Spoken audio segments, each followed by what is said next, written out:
राधे। हरे कृष्ण कृष्णाय वासुदेवाय हरये परमात्मने प्रणतः क्लेशनाशाय गोविंदाय नमो नमः।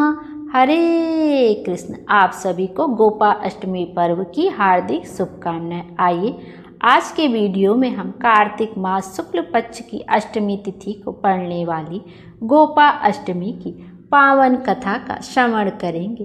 गोपा अष्टमी का पर्व हर साल कार्तिक शुक्ल पक्ष की अष्टमी तिथि को मनाया जाता है। मान्यता है कि इसी दिन से भगवान श्री कृष्ण ने गौचारण लीला शुरू की थी, इसलिए इस दिन गौ माता की सेवा की जाती है और कहा जाता है कि अगर कोई भी गोपा अष्टमी के दिन सच्चे मन से पूजा पाठ के साथ साथ गौ माता की पूजा आराधना करता है और उनकी सच्चे दिल से सेवा करता है, उसकी सभी मनोकामनाएं पूर्ण हो जाती हैं और गौ माता के साथ साथ भगवान श्री कृष्ण का भी आशीर्वाद प्राप्त होता है। आइए अब गोपा अष्टमी की कथाओं का श्रवण करते हैं। बोलिए श्री कृष्ण भगवान की जय। गोपा अष्टमी की व्रत कथा। एक बार की बात है, एक गांव में एक सेठ सेठानी जी थे।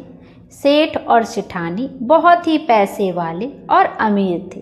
पूरे गांव में उनकी बहुत इज्जत थी। धन धान वैभव सुख समृद्धि कीर्ति सब कुछ था, लेकिन सेठ सेठानी के कोई औलाद नहीं थे। शादी के 30 बरस बीत गए थे। घर में किसी चीज की कोई कमी नहीं थी, लेकिन वह दोनों एक औलाद से वंचित थे। सेठानी ने एक दिन सेठ जी से कहा कि हे स्वामी, आप मुझे एक गाय लाकर दे दीजिए। मैं गाय की सेवा पानी करना चाहती हूँ ताकि हमारा अगला जन्म सुधर सके। पूरा समय मैं घर में अकेली रहती हूँ, मेरा मन नहीं लगता। गाय की सेवा पानी करूँगी, गोबर पोटे उठाऊँगी तो मेरा दिन अच्छे से निकल जाएगा। तो सेठ जी ने भी हामी भर दी, लेकिन 15 दिन निकल गए। सेठ जी ने गाय लाकर ही नहीं दी। फिर एक दिन सेठानी सोने चांदी की दुकान पर गई।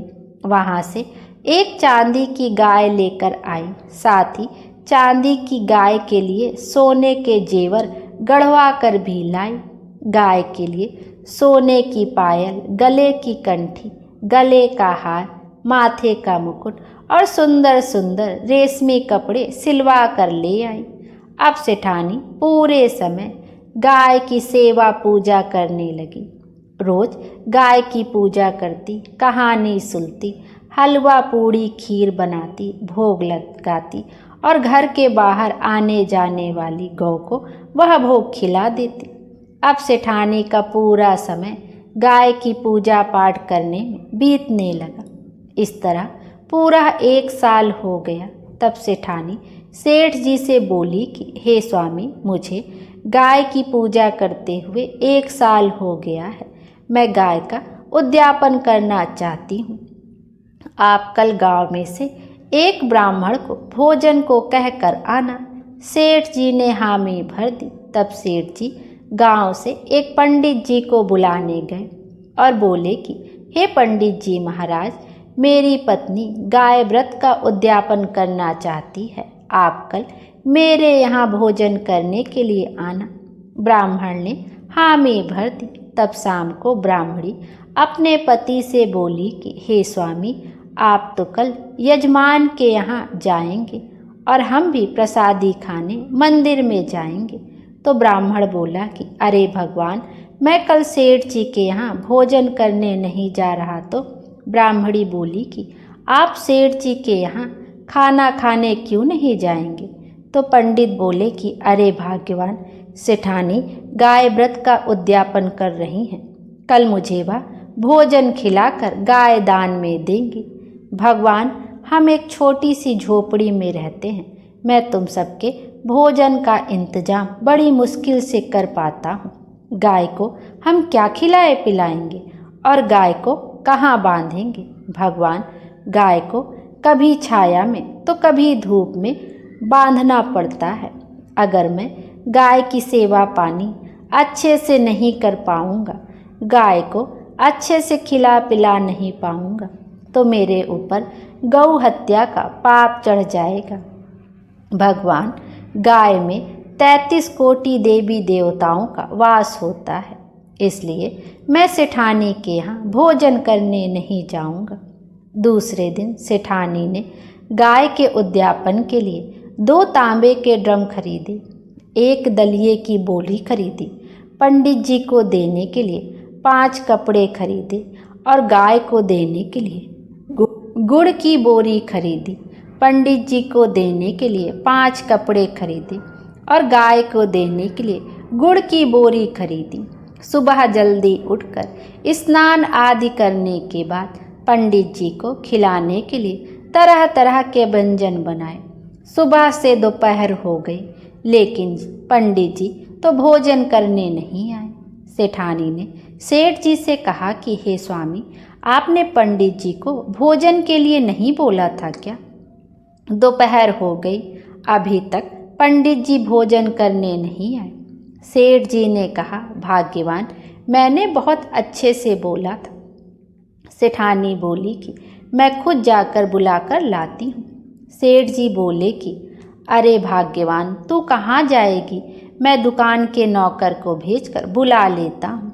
तब सेठ जी ने दुकान के नौकर को पंडित को बुलाने के लिए भेजा।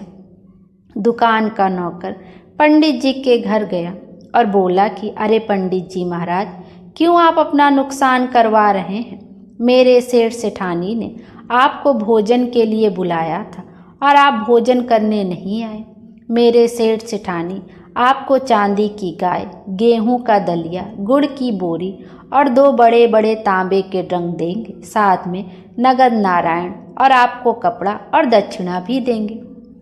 यह सुनकर पंडित जी खुश हो गए और मन ही मन सोचने लगे कि चलो, चांदी की गाय मिलेगी, अन्न धन मिलेगा तो कोई दिक्कत ही नहीं है। पंडित जी उसी समय नौकर के साथ सेठ सेठानी के घर भोजन करने के लिए आ गए। सेठानी ने पंडित जी का खूब आदर सत्कार किया, तरह तरह के व्यंजन खिलाए। विदाई में चांदी की गाय दी, गाय के सोने चांदी के कपड़े गहने दिए, दलिया और गुड़ की बोरी, पानी के लिए 2 तांबे के ड्रम, पंडित जी के कपड़े और दक्षिणा के रुपए दिए, साथ ही खूब सारा भोजन भी दिया। पंडित जी यह देखकर बहुत खुश हुए और पंडित जी ने सेठ सेठानी को ढेरों आशीर्वाद दिया। धीरे धीरे समय बीतने लगा। इसे संयोग कहें या दुर्भाग्य कहें, एक दिन सेठ सेठानी की एक साथ ही मृत्यु हो गई। जब उनकी आत्मा यम मार्ग में जा रही थी तो बीच में नदी आई। तभी उनके सामने वही चांदी की गाय आकर खड़ी हो गई। सेठानी सेठ जी से बोली कि हे स्वामी, आप इस गाय की पूंछ पकड़ लीजिए, हम इस नदी को पार कर लेंगे। दोनों सेठ सेठानी ने गाय की पूंछ पकड़ ली और बड़े आराम से ही वे तरनी नदी पार कर ली। तब सेठ जी ने सेठानी से कहा कि अरे भगवान, तेरे मृत्युलोक में किया गया चांदी की गाय का उद्यापन आज हमारे काम आ रहा है। तेरी वजह से आज हमने इस नदी को पार कर लिया। तू धन्य है। मेरे पास इतना धन था, फिर भी मैंने अपने हाथ से किसी को एक ढेला भी दान में नहीं दिया। तुमने जो किया उससे हम दोनों का आज उद्धार हुआ। बोलिए गौ माता की जय। आइए अब गोपा अष्टमी की एक अन्य कथा का श्रवण करते हैं। यह भगवान श्री कृष्ण की गौचारण लीला की कथा है। भगवान ने जब 6ठे वर्ष की आयु में प्रवेश किया, तब एक दिन भगवान माता यशोदा से बोले, मैया अब हम बड़े हो गए हैं। मैया यशोदा बोली, अच्छा लल्ला, अब तुम बड़े हो गए हो तो बताओ अब क्या करें। भगवान ने कहा, अब हम बछड़े चराने नहीं जाएंगे, अब हम गाय चराएंगे। मैया ने कहा, ठीक है, बाबा से पूछ लेना। मैया के इतना कहते ही झट से भगवान नंद बाबा से पूछने पहुँच गए। बाबा ने कहा, लाला अभी तुम बहुत छोटे हो, अभी तुम बछड़े ही चराओ। भगवान ने कहा, बाबा अब मैं बछड़े नहीं गाय ही चराऊंगा। जब भगवान नहीं माने तब बाबा बोले, ठीक है लल्ला, तुम पंडित जी को बुला लाओ, वह गौचारण का शुभ मुहूर्त देखकर बता देंगे। बाबा की बात सुनकर भगवान झट से पंडित जी के पास पहुँचे और बोले, पंडित जी आपको बाबा ने बुलाया है, गौचारण का मुहूर्त देखना है, आप आज ही का मुहूर्त बता देना, मैं आपको बहुत सारा माखन दूंगा। पंडित जी नंद बाबा के पास पहुँचे और बार बार पंचांग देखकर गणना करने लगे। तब नंद बाबा ने पूछा, पंडित जी क्या बात है, आप बार बार क्या गिन रहे हैं? पंडित जी बोले, क्या बताएं नंद बाबा जी, केवल आज ही का मुहूर्त निकल रहा है, इसके बाद तो 1 वर्ष तक कोई मुहूर्त नहीं है। पंडित जी की बात सुनकर नंद बाबा ने भगवान को गौचारण की स्वीकृति दे दी। भगवान जो समय कोई कार्य करे वही शुभ मुहूर्त बन जाता है। उसी दिन से भगवान ने गौचारण आरंभ किया और वह शुभ तिथि थी कार्तिक मास के शुक्ल पक्ष की अष्टमी तिथि। भगवान के गौचारण आरंभ करने के कारण यह तिथि गोपा अष्टमी कहलाई। माता यशोदा ने अपने लल्ला का श्रृंगार किया और जैसे ही पैरों में जूतियां पहनाने लगी तो लल्ला ने मना कर दिया और बोले, मैया यदि मेरी गौवें जूतियां नहीं पहनती तो मैं कैसे पहन सकता हूँ? यदि पहना सकती हो तो उन सभी को भी जूतियां पहना दो। और भगवान जब तक वृंदावन में रहे भगवान ने कभी पैरों में जूतियां नहीं पहनी। आगे आगे गाय और उनके पीछे बांसुरी बजाते भगवान, उनके पीछे बलराम और श्री कृष्ण के यश का ज्ञान करते हुए ग्वाल गोपाल, इस प्रकार से विहार करते हुए भगवान ने उस वन में प्रवेश किया। तब से भगवान की गौचारण लीला का आरंभ हुआ। बोलिए श्री कृष्ण भगवान की जय। जब भगवान गौवे चराते हुए वृंदावन जाते तब उनके चरणों से वृंदावन की भूमि अत्यंत ही पावन हो जाती। वह वन गौवों के लिए हरी भरी घास से युक्त एवं रंग बिरंगे पुष्पों की खान बन गया था। बोलिए विष्णु भगवान की जय, श्री कृष्ण की जय। भगवान श्री कृष्ण हम सब की मनोकामना पूर्ण करें और हमारे जीवन को खुशियों से भर दें। Thank you. राधे राधे।